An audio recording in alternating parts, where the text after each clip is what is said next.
Le ministre de la Santé publique et de la Prévention, Dr Abdelmadid Abderrahim, a échangé ce vendredi 14 juillet 2023 avec une mission de la Banque mondiale conduite par la directrice des opérations pour l'Afrique, Clara de Souza. C'était en présence du représentant de la Banque mondiale au Tchad, Racine Pertev. Les échanges ont porté sur les avancées dans la mise en œuvre des projets de la Banque mondiale, mais aussi sur les domaines prioritaires ainsi que la situation des réfugiés et retournés. La directrice des opérations de l'Afrique pour la Banque mondiale a indiqué que sa venue au Tchad vise à travailler avec les autorités sanitaires pour recueillir les besoins prioritaires du ministère de la Santé publique afin de permettre à son institution d'y intervenir. Dans le cadre de TAC Koumassi Expo qui aura lieu en Côte d'Ivoire, précisément dans la commune de Koumassi du 10 au 20 novembre 2023, le ministre des Hydrocarbures et de l'Énergie du Tchad, Ndira Semlibi Madiel, a reçu en audience ce vendredi le commissaire général du TAC Koumassi Expo,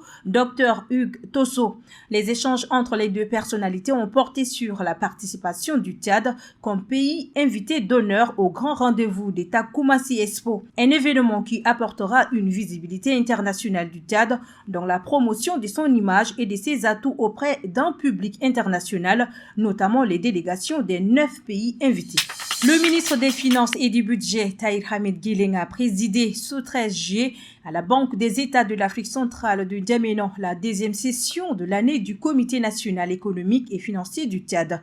Les membres du Comité national et financier ont examiné au cours de la deuxième session ordinaire la situation de l'économie mondiale, nationale et des finances, notamment les banques, les établissements de crédit ainsi que les perspectives. Contrairement aux années précédentes, le ministre des Finances Tahir Hamid Guileng annonce que la situation économique dans son ensemble s'est nettement améliorée dans la période allant de fin décembre dernier et fin mars de l'année en cours.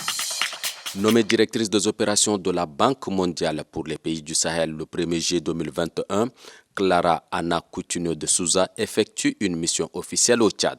Son principal objectif, veiller au respect des normes et de la bonne exécution de programmes et projets financés par son institution au profit des bénéficiaires directs que sont les populations. C'est à juste titre que la directrice des opérations de la Banque mondiale pour les pays du Sahel vient s'entretenir avec le chef du gouvernement sur les programmes financés par la Banque mondiale au Tchad et réitérer surtout l'appui de la Banque mondiale au Tchad.